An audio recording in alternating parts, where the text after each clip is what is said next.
तान्हा जी, यह सब क्या हो रहा है? महाराज, ये आपकी हत्या करने के लिए आया है। वत्स, तुम्हारा नाम क्या है? मेरा नाम मालव जी है। मालव जी, तुम जानते हो तुम्हें इस अपराध का क्या दंड भोगना पड़ेगा? मृत्यु। दंड देने से पहले मैं तुम्हें एक सवाल पूछना चाहूंगा। वहाँ क्या? तुम एक वीर पुत्र हो और साथ में सत्यवादी भी हो, इससे आशा है कि तुम झूठ नहीं बोल। जो बात सत्य है उसे मैं अवश्य बताऊंगा, इसको छुपाने की क्या बात है महाराज? युवक, क्या तुम मुझे मारकर मराठा साम्राज्य के मालिक बनना चाहते थे? तो फिर मैंने क्या तुम्हें हानि पहुंचाने की कोई चेष्टा की या फिर अपने मातृभूमि में कोई प्रतिज्ञा में कोई दबाव मारा? महाराज, यह सब कुछ नहीं।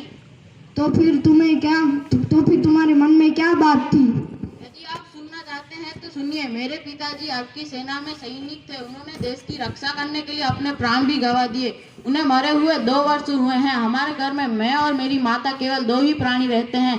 3 महीने से पेट पर अन्न मिलना दूभर हो गया है। इस संसार में मनुष्य सब सहन कर लेगा, लेकिन भूख सहन नहीं कर पाएगा।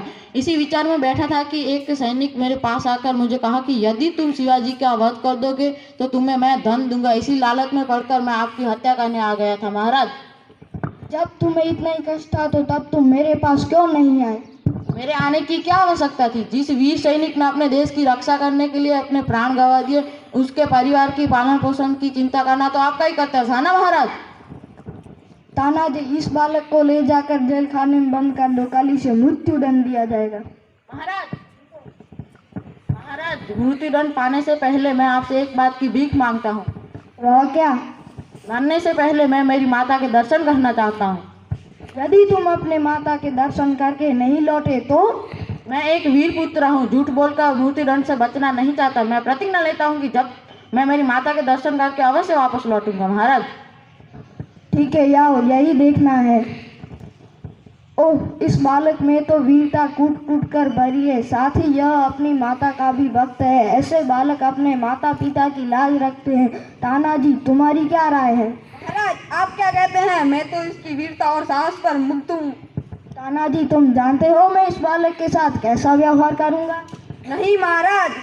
मैं इस बालक की परीक्षा पश्चात होने के बाद इसे अपनी मृत्यु दंड से मुक्त करके अपनी सेना में भर्ती कर लूंगा। मुझे लगता है कि यह बालक अपनी मातृभूमि की रक्षा में कोई कसर नहीं छोड़ेगा। घातक के साथ इतनी दया! महाराज, आप धन्य हैं। तानाजी, मारने वाले से बचाने वाले में अधिक शक्ति होती है। आज तुमने हमारी जान बचाई है, इसलिए मैं तुम्हारा आभारी रहूंगा। महाराज, यह आप क्या कहते हैं? मैं तो आपका दास हूँ। स्वामी की रक्षा करना दास का कर्तव्य है, इसमें आभारी होने की क्या बात है? तानाजी, तुम धन्य हो। तुम्हारे जैसे सेना नायक पर हमारी भारत माता गर्व करती है। थोड़ी देर विश्राम कर लो। जो आज्ञा महाराज।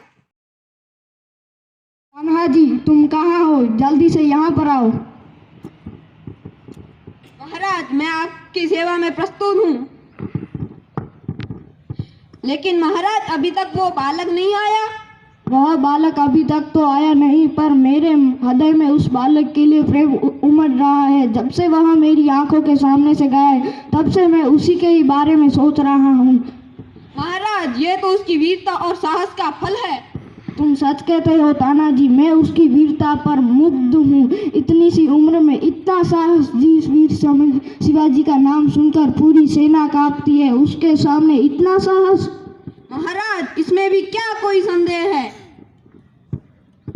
महाराज की जय हो। महाराज, आपसे मिलने बालक आया, उसको लेकर आइए।